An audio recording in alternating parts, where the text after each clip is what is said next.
قرآن کے اندر غلط فہمی پیدا کرنے کی کوشش کی جاتی ہے تاکہ مسلمانوں کو اور اسلام کو بدنام کیا جائے۔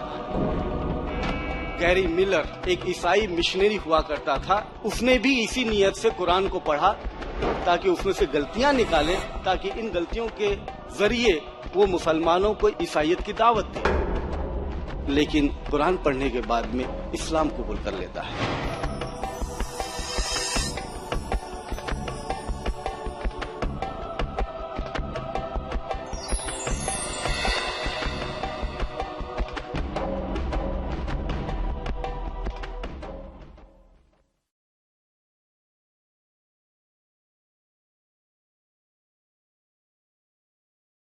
الحمدللہ وکفا وسلام علی عبادہ الذین اصطفی اما بعد۔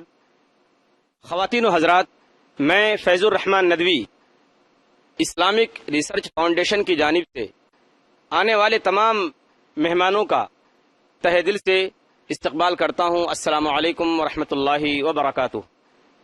آج کے اس بزم کے مقرر جو چند ہی لمحوں میں ہمارے سامنے حاضر ہونے والے ہیں، جن کا نام نامی ڈاکٹر شعیب سید ہے۔ ڈاکٹر شعیب سید پیشے کے اعتبار سے میڈیکل ڈاکٹر ہیں اور اس میدان میں کامیابی کے 9 سال گزار چکے ہیں۔ فروری سن 1997 عیسوی میں ریسرچ و تقابل ادیان کے شعبے میں بحیثیت مینیجر و مقرر IRF سے وابستہ ہوئے۔ شروع ہی سے IRF کی سرگرمیوں میں ایک فعال و متحرک ذمہ دار کی حیثیت سے دلچسپی لیتے رہے ہیں۔ IRF کے ہفتہ واری پروگرام میں ڈاکٹر ذاکر نائک کی عدم موجودگی میں سوال و جواب کی نشست کو بحسن خوبی سنبھالتے رہے ہیں۔ مزید یہ کہ دعوتی میدان میں وہ کالج کی زندگی ہی میں ایک فعال اور متحرک شخص رہ چکے ہیں۔ پچھلے چند سالوں میں ڈاکٹر شعیب سید کو ہند و بیرون ہند مختلف تنظیموں کی طرف سے عوامی خطاب کے لیے بارہا مدعو کیا گیا ہے، اور ساتھ ہی سامعین نے انہیں داد و تحسین کے کلمات سے نوازا ہے۔ چنانچہ آپ کے عوامی خطاب ہندوستان میں بنگلور، سورت، پونا، کالی کٹ، تریچور، جلگاؤں، بیجاپور، مینگلور، امراوتی وغیرہ، اور بیرون ہند UK، Singapore, Malaysia, South Africa, Hong Kong, Bahrain, Mauritius اور بوٹسوانا وغیرہ خاص طور پر قابل ذکر ہیں۔ آپ نے 150 سے زائد پاسٹرز یعنی عیسائی پادریوں سے انہی کی کانفرنسوں میں اسلام اور عیسائیت میں گناہ اور نجات کا تصور کے عنوان پر خطاب کیا ہے۔ مزید برآں آپ نے عیسائی مشنریز سے ممبئی اور بیجاپور میں مناظرے بھی کیے ہیں۔ مسلم طلبہ کے لیے ممبئی، UK اور بنگلور کے اندر دعویٰ ٹریننگ پروگرام کا انعقاد بھی کیا ہے، اور آپ پیس TV کے مائع ناز مقرر بھی ہیں۔ آج کی اس بزم میں آپ کا موضوع سخن ہے قرآن کے متعلق غلط فہمیاں۔ آئیے ہم اس اہم مقرر ڈاکٹر شعیب سید کا پرجوش استقبال کرتے ہیں کہ وہ تشریف لائیں اور اپنے خیالات کا اظہار فرمائیں۔ ڈاکٹر شعیب سید، آئینہ کیوں نہ دوں کہ تماشا کہیں جسے، ایسا کہاں سے لاؤں کہ تجھ سا کہیں جسے۔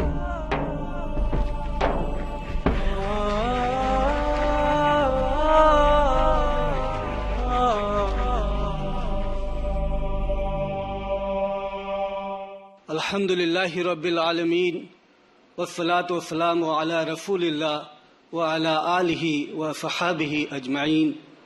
فاعوذ باللہ من الشیطان الرجیم، بسم اللہ الرحمن الرحیم۔ یریدون لیطفئوا نور اللہ بافواہہم واللہ متم نورہ ولو کرہ الکافرون۔ رب اشرح لی صدری ویسر لی امری واحلل عقدۃ من لسانی یفقہوا قولی۔ محترم صدر صاحب، خواتین و حضرات، السلام علیکم ورحمۃ اللہ وبرکاتہ۔ میری تقریر کا عنوان قرآن کے متعلق غلط فہمیاں۔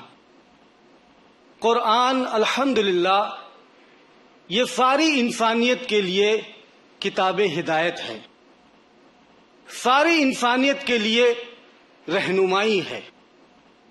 اللہ رب العزت آج سے 1430 سال پہلے حضرت محمد صلی اللہ علیہ وسلم پر قرآن کو نازل فرمایا تاکہ انسانیت اس دنیا میں بھی کامیاب ہو جائے اور آخرت میں بھی کامیاب ہو جائے. دنیا کی کامیابی کا مشاہدہ ہم دیکھ چکے ہیں اور انشاءاللہ آخرت میں اس کی کامیابی ہم دیکھ کر ہی رہیں گے. قرآن نازل ہونے سے پہلے عرب معاشرے کی کیا حالت تھی؟ پڑا ہوا خون چاٹ جایا کرتے، کعبے کا طواف عورت اور مرد ننگا کیا کرتے، ایک عورت 10 مرد سے شادی کرتی، محض اس بات پر کہ ایک قبیلے کا اونٹ دوسرے قبیلے کے کھیت سے چر گیا ہے.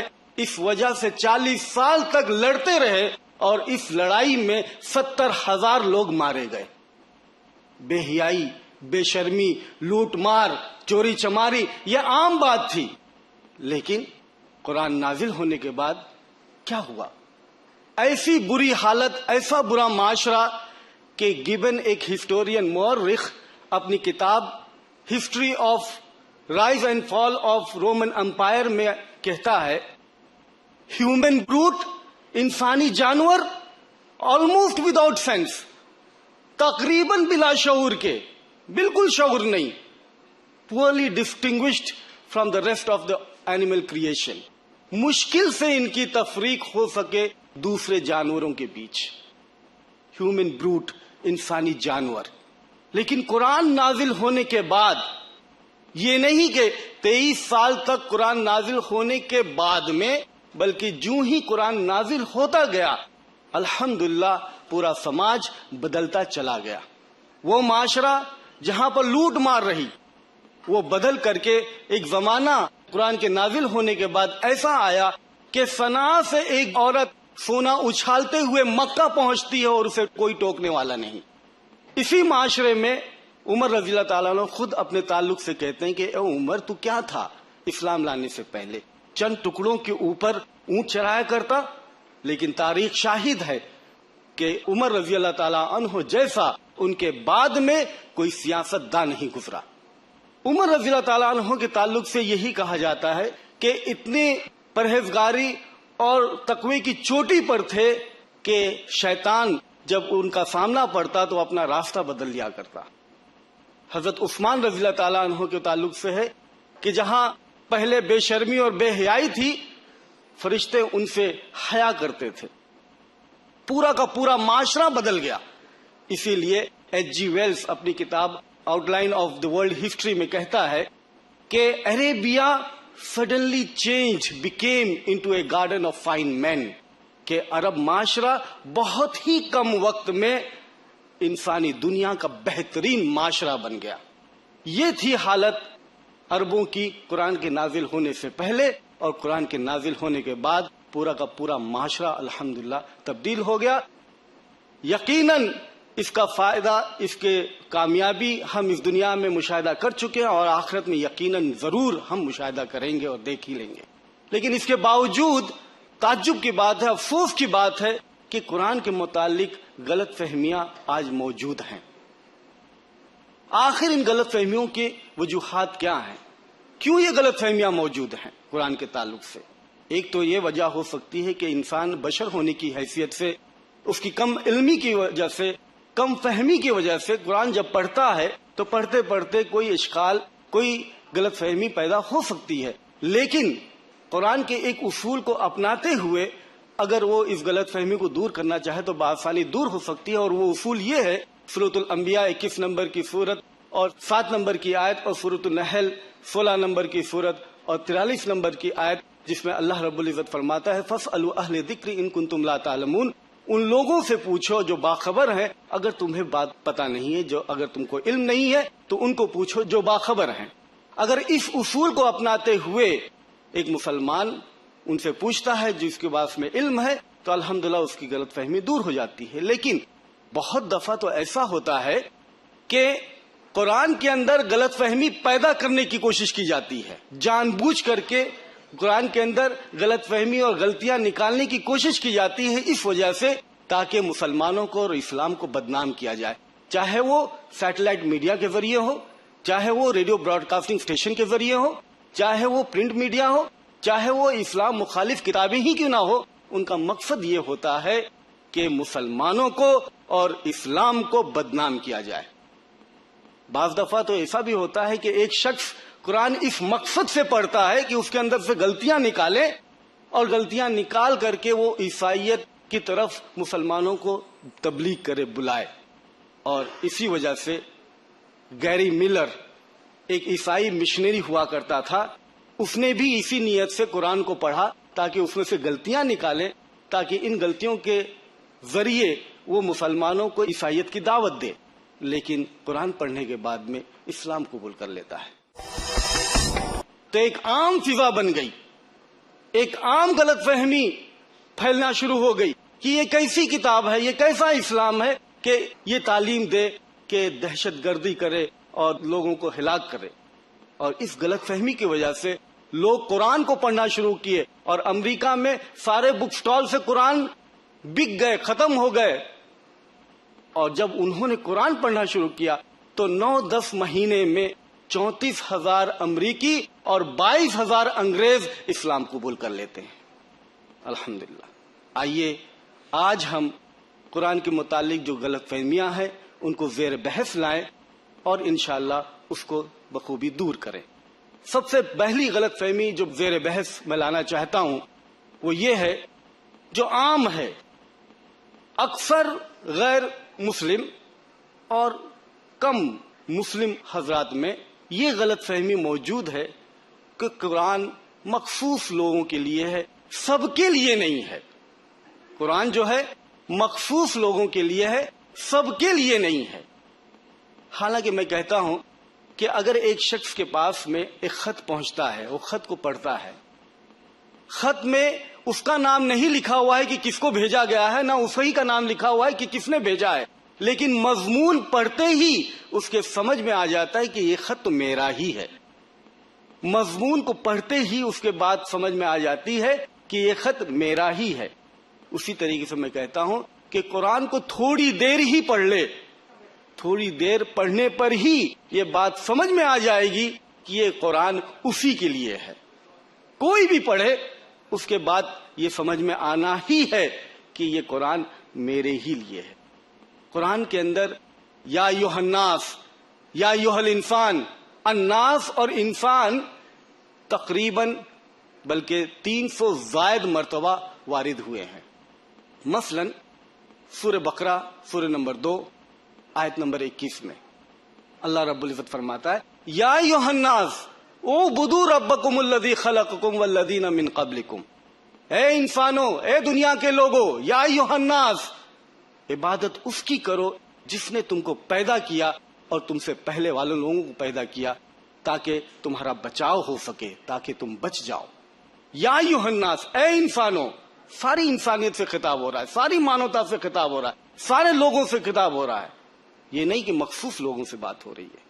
سورہ اعراف سورہ نمبر 7 158 نمبر کی آیت ہے، قل یا ایھا الناس، قل آپ کہہ دیجئے، محمد صلی اللہ علیہ وسلم سے کہا جا رہا ہے کہ آپ کہہ دیجئے، قل یا ایھا الناس، اے انسانوں، اے وشو کے لوگوں، اے دنیا کے لوگوں، انی رسول اللہ الیکم جمیعا، میں تم سب کی طرف رسول بنا کر کے بھیجا گیا ہوں، پیغمبر بنا کے بھیجا گیا ہوں۔ ساری انسانیت سے بات ہو رہی ہے، یا ایھا الناس۔ اسی طریقے سے سورہ فاطر 35 نمبر کی سورہ اور 3 نمبر کی آیت ہے، یا ایھا الناس، اے انسانوں، اے لوگوں، اے دنیا کے لوگوں، اذکروا نعمت اللہ علیکم، تم اللہ کی نعمت کو یاد کرو جو اس نے تم پر کی ہے۔ کیا کوئی اور خالق ہے اللہ کے سوا جو تم کو روزی پہنچاتا ہے آسمانوں اور زمین سے؟ لا الہ الا ہو، نہیں ہے کوئی معبود اس کے سوا۔ فأنا توفکون، تو پھر کہاں الٹے جا رہے ہو؟ ساری انسانیت سے خطاب ہو رہا ہے۔ سورہ مریم سورہ نمبر 19 آیت نمبر 67 میں ہے، اولا یذکر الانسان انا خلقناہ من قبل، کیا انسان کو اتنا بھی یاد نہیں کہ اس کو ہم نے پہلے ہی پیدا کیا ہے؟ ولم یکن شیئا، جبکہ وہ کچھ بھی نہ تھا۔ کیا انسان اتنا بھی یاد نہیں رکھتا؟ سارے انسان سے بات ہو رہی ہے۔ سورہ ابسا 80 نمبر کی سورہ اور 24 نمبر کی آیت میں ہے فَلْيَنْظُرِ الْإِنسَانَ إِلَىٰ طَعَامِهِ، تو انسان کو دیکھنا چاہیے اپنے کھانے کی طرف، میز کی طرف، جو کھانا وہ کھا رہا ہے اس کی طرف ذرا خیال کرے گی کس طریقے سے اس کے پاس پہنچا ہے۔ سورہ انفطار 82 نمبر کی سورہ اور 6 نمبر کی آیت میں ہے یا ایھا الانسان ما غرک بربک الکریم، اے انسان تجھے تیرے رب کریم سے کس نے بہکا رکھا ہے، کس چیز نے بہکا رکھا ہے۔ اس طریقے سے الحمدللہ بے شمار حوالے آپ کو مل جائیں گے قرآن میں جو یہ اشارہ کرتی ہیں کہ قرآن ساری انسانیت سے بات کر رہا ہے، ساری انسانیت سے خطاب کر رہا ہے، بلکہ یہاں تک کہ ایسی آیت ہے جو خاص طریقے سے یوں کہے کہ لل انسان، انسان کے لیے ہے، جیسے سورہ بقرہ 2 نمبر کی سورہ 185 نمبر کی آیت ہے ہدی للناس، یہ ہدایت ہے انسانوں کے لیے۔ سورہ ابراہیم 14 نمبر کی سورہ اور 1 نمبر کی آیت لتخرج الناس من الظلمات الى النور، تاکہ انسانیت کو اندھیریوں سے نکال کر کے اجالے کی طرف لے آئے۔ سورہ ابراہیم 14 نمبر کی سورہ اور 52 نمبر کی آیت ہے ھذا بلاغ للناس، یہ پیغام ہے ساری انسانیت کے لیے۔ تو کوئی گنجائش باقی نہیں رہتی ہے اس غلط فہمی کو باقی رہنے کے لیے کہ قرآن مخصوص لوگوں کے لیے ہے، سب کے لیے نہیں ہے۔ اسی طریقے سے دوسری غلط فہمی یہ بھی بہت عام ہے کہ مسلمان ہی یہ سمجھتا ہے کہ قرآن اللہ کی جانب سے ہے، غیر مسلم چاہے وہ عیسائی ہو، یہودی ہو، بدھسٹ ہو، ہندو ہو، غیر مسلم کوئی بھی ہو، وہ یہ سمجھتا ہے کہ قرآن اللہ کی جانب سے نہیں ہے، یہ انسان ہی کے لکھا ہوا ہے، اللہ کی طرف سے نہیں ہے۔ حالانکہ اس غلط فہمی اور اس ناسمجھی کو ہم اپنی بحث میں بہت مرتبہ لا چکے ہیں اور یہ بار بار ہم پیش کر چکے ہیں کہ قرآن ایک معجزاتی کتاب ہے، ایک معجزہ ہے، بہت بڑا معجزہ ہے۔ اگر ہم اس کی زبان، تحریری زبان کے اوپر غور کریں تو یہ اپنے آپ میں ایک بڑا معجزہ ہے۔ اگر ہم اس کے جو سچ ثابت ہوئی پیشن گوئیاں ہیں اس پر غور کریں تو یہ اپنے آپ میں ایک بہت بڑا معجزہ ہے۔ اگر اس کے اندر جو سائنسی نکات ہیں جو کبھی ختم نہیں ہوتے، اگر ان پر غور کریں تو یہ بھی اپنے آپ میں ایک بہت بڑا معجزہ ہے۔ اس کے اندر، قرآن کے اندر جو واقعات بیان کیے گئے ہیں اور کس طریقے سے بیان کیے گئے ہیں کہ اے محمد ہم یہ واقعہ بیان کرتے ہیں، اس سے پہلے آپ کو نہیں پتا تھا اور آپ کی قوم کو بھی نہیں پتا تھا، اس طریقے کے جملے جو اللہ رب العزت استعمال کرتا ہے اس پر بھی آپ غور کریں تو یہ اپنے آپ میں ایک بہت بڑا معجزہ ہے۔ بہت کم وقت میں، قلیل وقت میں پورا کا پورا معاشرہ جاہلیت سے نکل کر کے حیرت انگیز تبدیلی آ جائے، جس کو پروفیسر تھامس بیلنٹائن کہتا ہے کہ تاریخ میں کوئی ایسی نظیر نہیں، کوئی ایسی دوسری مثال نہیں ہے کہ اتنے کم وقت میں جو تبدیلی حیرت انگیز ہوئی ہے ایسی کبھی ہوئی ہو۔ اگر اس بات پر بھی غور کریں تو یہ بھی اپنے آپ میں ایک بہت بڑا معجزہ ہے۔ چھوٹے سے چھوٹے بچے، بڑے سے بڑے عمر والے بوڑھے، ہر عمر کے لوگ، 7 سال سے لے کر کے بڑی عمر تک، 1 نہیں 2 نہیں، 1 لاکھ نہیں 2 لاکھ نہیں، کروڑوں میں، بلکہ یہاں تک کہ نابینا ہیں، اندھے ہیں، تب بھی پورا کا پورا قرآن حفظ کر لیتے ہیں۔ یہ بھی اگر اس پر غور کریں تو اپنے آپ میں ایک بہت بڑا معجزہ ہے۔ قرآن کی تلاوت جس کو سن کر کے غیر مسلم کی آنکھیں ڈبڈبا جاتی ہیں، اگر اس بات پر بھی غور کریں تو یہ بھی اپنے آپ میں ایک بہت بڑا معجزہ ہے۔ لیکن ابھی اس وقت میں 2 آیتوں کے حوالے سے ایک بار اور مجبور کرنے کی کوشش کروں گا کہ قرآن اللہ ہی کی جانب سے ہے، اس کے علاوہ اور کچھ نہیں۔ سورہ بقرہ سورہ نمبر 2 آیت نمبر 24 فَإِن لَّمْ تَفْعَلُوا وَلَن تَفْعَلُوا فَاتَّقُوا النَّارَ الَّتِي وَقُودُهَا النَّاسُ وَالْحِجَارَةُ أُعِدَّتْ لِلْكَافِرِينَ۔ یہ آیت اس کانٹیکسٹ میں ہے، اس پس منظر میں ہے جو 23 نمبر کی آیت میں اللہ رب العزت چیلنج کرتا ہے کہ اگر تم شک کرتے ہو جو کچھ بھی ہمارے بندے پر ہم نازل کر رہے ہیں، اگر آپ شک کرتے ہو کہ یہ اللہ کی جانب سے نہیں ہے تو تم بھی اس جیسی ایک سورہ بنا کر پیش کرو اور اپنی مدد کے لیے ساروں کو بلا لاؤ۔ اگر تم اپنے وعدے میں سچے ہو، اپنے بات میں سچے ہو تو تم سب کو بلا لو اور ایک صورت بنا کر کے پیش کرو۔ اور اگلی آیت 24 نمبر کی آیت ہے فَإِن لَّمْ تَفْعَلُوا، اگر تم ایسا نہ کر سکو، وَلَن تَفْعَلُوا، اور تم ہرگز ایسا نہ کر سکو گے، فَاتَّقُوا النَّارَ الَّتِي وَقُودُهَا النَّاسُ وَالْحِجَارَةُ، تو پھر اس آگ سے ڈرو جس کا ایندھن